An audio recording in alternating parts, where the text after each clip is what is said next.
ಹರಿ ಓಂ ಗುರುಭ್ಯೋ ನಮಃ. ಎಲ್ಲರಿಗೂ ಕೂಡ ನಮಸ್ಕಾರ. ಮಾಸಭವಿಷ್ಯ ಕಾರ್ಯಕ್ರಮಕ್ಕೆ ತಮ್ಮೆಲ್ಲರಿಗೂ ಕೂಡ ಸ್ವಾಗತ. ಫೆಬ್ರವರಿ 2025 ಕಟಕ ರಾಶಿಯವರಿಗೆ ಯಾವ ರೀತಿಯ ಫಲಾಫಲಗಳು, ಗ್ರಹಗಳ ಒಂದು ಬದಲಾವಣೆ, ಚಲನೆಯಿಂದ ಇದೆ ಅನ್ನುವಂತಹದ್ದನ್ನು ನೋಡೋಣ. ಸೂರ್ಯ 12ನೇ ತಾರೀಕಿಗೆ ಮಕರ ರಾಶಿಯಿಂದ ಕುಂಭರಾಶಿ ಪ್ರವೇಶ ಮಾಡ್ತಾನೆ. ಬುಧ 11ನೇ ತಾರೀಕಿಗೆ ಮಕರ ರಾಶಿಯಿಂದ ಕುಂಭರಾಶಿಗೆ ಪ್ರವೇಶ ಮಾಡ್ತಾನೆ. ಕುಂಭದಿಂದ ಮೀನರಾಶಿಗೆ 27ನೇ ತಾರೀಕಿಗೆ ಸಂಚಾರ ಮಾಡ್ತಾರೆ. ಬುಧಗ್ರಹ 3 ಮನೆಗಳಿಗೆ ಬದಲಾವಣೆ ಆಗುವಂತಹದ್ದು. ಅಂದರೆ ಮಕರ ರಾಶಿಯಿಂದ ಕುಂಭರಾಶಿಗೆ, ಕುಂಭರಾಶಿಯಿಂದ ಮೀನರಾಶಿಗೆ. ಅಂದರೆ ಈ ಒಂದು ಫೆಬ್ರವರಿ ತಿಂಗಳಲ್ಲಿ ಒಂದೇ ಗ್ರಹ ಬುಧಗ್ರಹ 3 ಮನೆಗಳಲ್ಲಿ ಸಂಚಾರ ಆಗುವಂತಹ ಸ್ಥಿತಿ ನೋಡ್ತೀರಾ. ಹಾಗಾಗಿ ಈ ಒಂದು ಗ್ರಹಗಳ ಒಂದು ಫಲ ಯಾವ ರೀತಿ ಇರುತ್ತೆ, ಏನು ಅಂತ ನೋಡಿದ್ರೆ ನೋಡಿ, ನೀವು ಪ್ರಾರಂಭದಲ್ಲಿ ಅಂದರೆ 12ನೇ ತಾರೀಕುವರೆಗೂ ದಂಪತಿಗಳಿಗೆ ಒಳ್ಳೆಯ ಕೆಲಸ ಕಾರ್ಯ ಅಭಿವೃದ್ಧಿಗಳಿಂದ ಹಣಕಾಸಿನ ವಹಿವಾಟುಗಳು ಚೆನ್ನಾಗಿ ನಡೆಯೋದರಿಂದ ಉತ್ತಮವಾದಂತಹ ಕೆಲಸಗಳು, ಕ್ರಿಯೆಗಳು, ಕಾರ್ಯಗಳು ಮಾಡುವಂತಹ ಸ್ಥಿತಿ ಉತ್ತಮವಾಗಿರುತ್ತೆ. ಇವು ಶ್ರೇಷ್ಠವಾದಂತಹ ಮನಸ್ಥಿತಿ, ಒಳ್ಳೆಯ ರೀತಿಯ ಯೋಗ ಫಲ ಕಟಕ ರಾಶಿಯವ್ರು ಕೊಡುತ್ತೆ. 12ರ ನಂತರ ಸ್ವಲ್ಪ ಆರೋಗ್ಯದ ಬಗ್ಗೆ ಗಮನಿಸಬೇಕು. ಏನಪ್ಪ ಅಂದರೆ ಬಾಡಿ ಹೀಟ್ ಆಗುವಂತಹದ್ದು, ಮತ್ತು ರಕ್ತ ಸಂಬಂಧಿ ಸಮಸ್ಯೆಗಳು ಬರುವಂತಹದ್ದು, ಸ್ವಲ್ಪ ಸುಸ್ತು ಆಯಾಸ ಆಗುವಂತಹದ್ದು, ಅಲರ್ಜಿ ಆಗುವಂತಹದ್ದು, ಈ ರೀತಿಯ ಒಂದು ವೈಬ್ರೇಷನ್ಸು, ಸಮಸ್ಯೆಗಳು, ಅಡಚಣೆಗಳು ಬರುವಂತಹ ಸಾಧ್ಯತೆ ಜಾಸ್ತಿ ಇರುತ್ತೆ. 12ರ ನಂತರ ತಿಂಗಳ ಅಂತ್ಯದವರೆಗೂ ಕೂಡ ತುಂಬ ಜಾಗೃತಿಯಿಂದ ಇರಿ. ಆರೋಗ್ಯ ವಿಚಾರದಲ್ಲಿ ಸ್ವಲ್ಪ ಬೆಂಕಿ ಅವಘಡಗಳಾಗೋ ಸಾಧ್ಯತೆ, ಮತ್ತು ಎಲೆಕ್ಟ್ರಿಸಿಟಿಯಿಂದ ಶಾಕ್ ಕೊಡಿಸ್ಕೊಳ್ಳುವಂತಹದ್ದು. ಅಂದರೆ ಬಹಳಷ್ಟು ಜನ ಬೆಸ್ಕಾಮಲ್ಲಿ ವರ್ಕ್ ಮಾಡ್ತಾ ಇರ್ತಕ್ಕಂಥವ್ರು, ಅಥವಾ ಯಾರು ಈ ಒಂದು ಎಲೆಕ್ಟ್ರಿಸಿಟಿ ವರ್ಕ್ಗಳು ಮಾಡ್ತಾ ಇರ್ತೀರಾ, ಎಲೆಕ್ಟ್ರಿಷಿಯನ್ ವರ್ಕ್ಗೆ, ಅಂತಹ ಅವರು ತುಂಬ ಜಾಗೃತರಾಗಿರಬೇಕು ಕಟಕ ರಾಶಿಯವರು. ಯಾಕೆಂದರೆ ಈ ಒಂದು ತಿಂಗಳಲ್ಲಿ ಸ್ವಲ್ಪ ಗ್ರಹಗಳ ಸ್ಥಿತಿ ಅಷ್ಟರ ಮಟ್ಟಿಗೆ ನಿಮಗೆ ಒಳ್ಳೆಯ ರೀತಿಯಲ್ಲಿಲ್ಲ.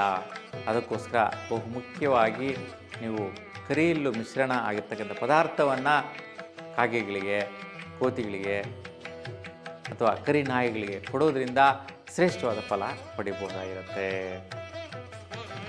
ಇನ್ನು ವಿಶೇಷವಾಗಿ ಖರ್ಚುಗಳ ವಿಚಾರ ವೈಪರೀತ್ಯ, ಸ್ವಲ್ಪ ಸ್ವಭಾವಿ ಖರ್ಚುಗಳು ಮಾಡಲೇಬೇಕಪ್ಪ ಇದಕ್ಕೆ ಖರ್ಚು ಅನ್ನುವಂತಹದ್ದು, ಮತ್ತು ವಿದ್ಯಾರ್ಥಿಗಳಿಗೆ ತುಂಬ ಅನಿವಾರ್ಯವಾಗಿ ಇವೆಲ್ಲ ಬೇಕು, ನಮಗೆ ತಗೊಂಡ್ಲೇಬೇಕು, ಈ ಪ್ರಾಜೆಕ್ಟಿಗೆ ಬೇಕು, ಈ ಪ್ರೋಗ್ರಾಮ್ಗೆ ಬೇಕು, ಇಂಥ ಪ್ರೋಗ್ರೆಸ್ಸಿಗೆ ಬೇಕು ಅನ್ನುವಂತಹ ವಿಚಾರಕ್ಕೋಸ್ಕರ ಖರ್ಚು ಮಾಡುವಂತಹದ್ದು ಕೂಡ ಹಠದಿಂದ ಬರುವಂತಹ ಸ್ಥಿತಿ ಹೆಚ್ಚಾಗಿ ಕಟಕ ರಾಶಿಯವರಿಗೆ ಈ ತಿಂಗಳಲ್ಲಿ ನಡೆಯುತ್ತೆ. ಮತ್ತು ವೃತ್ತಿಯಲ್ಲಿ ಕೂಡ ವಿಶೇಷವಾಗಿ ನಿಮಗೆ ಸ್ವಲ್ಪ ಖರ್ಚುಗಳು ಬರುವಂತಹದ್ದು. ಕೆಲಸ ಮಾಡ್ತಾ ಇರ್ತೀರ, ನಿಮ್ಮ ಕೊಲೀಗ್ಸ್ಗೆ ಏನೋ ಪ್ರಾಬ್ಲಮ್ಸ್ ಬರ್ತದೆ, ಅವ್ರು ಕೇಳಿದ ತಕ್ಷಣ ದುಡ್ಡು ಕೊಟ್ಬಿಡುವಂತಹದ್ದು.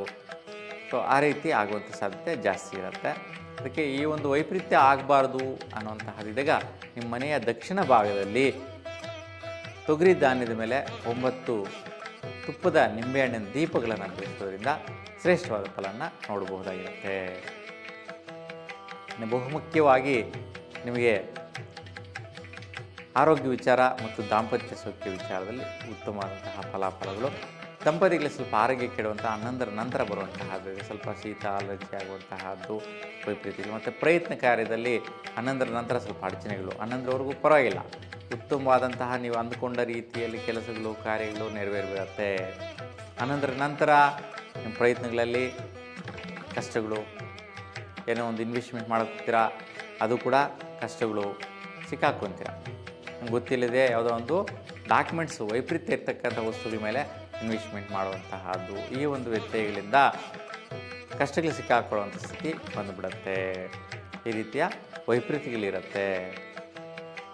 ಇನ್ನು ವಿಶೇಷವಾಗಿ ಮಿತ್ರಸ್ಥಾನದಿಂದ ಒಳ್ಳೆಯ ರೀತಿಯ ಆದಾಯಗಳು ಬರುವಂತಹದ್ದು, ಸ್ನೇಹಿತರ ಕಡೆಯಿಂದ ಯಾವುದೋ ಒಂದು ಸೆಟ್ಲ್ಮೆಂಟ್ಗಳಾಗುವಂಥದ್ದು, ಇಲ್ಲ ಅವ್ರ ಕಡೆಯಿಂದ ಬರುವಂತಹ ಆದಾಯಗಳು ನಿಮಗೆ ಬಂದು ಸೇರುತ್ತೆ.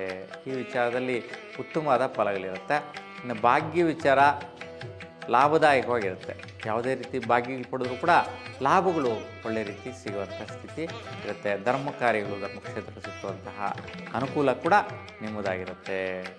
ಇನ್ನು ಮನೆ ಕಡೆ ವಿಶೇಷವಾಗಿ ಅಭಿವೃದ್ಧಿ, ಬರುವಂತಹ ಆದಾಯಗಳ ವಿಚಾರದಲ್ಲಿ ಅಭಿವೃದ್ಧಿ, ಶ್ರೇಷ್ಠವಾದಂತಹ ಭಾಗ್ಯ, ಲಕ್ ಆಪರ್ಚುನಿಟಿ ಅನ್ನುವಂತಹದನ್ನು ನೀವು ನೋಡ್ತೀರಾ. ಹಾಗಾಗಿ ಶುಕ್ರನ ಬಲ ಉತ್ತಮವಾಗಿದೆ, ಶ್ರೇಷ್ಠವಾಗಿದೆ. ಇನ್ನು ಆರೋಗ್ಯ ವಿಚಾರ ನೋಡಿದ್ರೆ ಸ್ವಲ್ಪ ಸುಸ್ತು ಆಯಾಸ ಆಗುವಂತಹ ಸಾಧ್ಯತೆ ಇರುತ್ತೆ. ಶನಿ ದರ್ಶನ ಮಾಡಿ ಎಳ್ಳುಬತ್ತಿ ಬೆಳಗಿಸಿ ಈ ಒಂದು ಆರೋಗ್ಯದಲ್ಲಿ ಸುಸ್ತು ಆಯಾಸ ಹೊರಟೋಗುವಂತಹದ್ದು. ಭಾಗ್ಯಸ್ಥಾನದಲ್ಲಿ ವಿಶೇಷವಾಗಿ ಸ್ವಲ್ಪ ಅಂದರೆ ಬರುವಂತಹ ಬಾಗಿಲು ನಿಧಾನ ಲೇಟ್ ಆಗ್ತಾ ಇರುತ್ತೆ. ಈ ತಿಂಗಳಲ್ಲಂತೂ ಬರುವಂಥ ಸಾಧ್ಯತೆ ಉತ್ತಮವಾಗಿರುತ್ತೆ.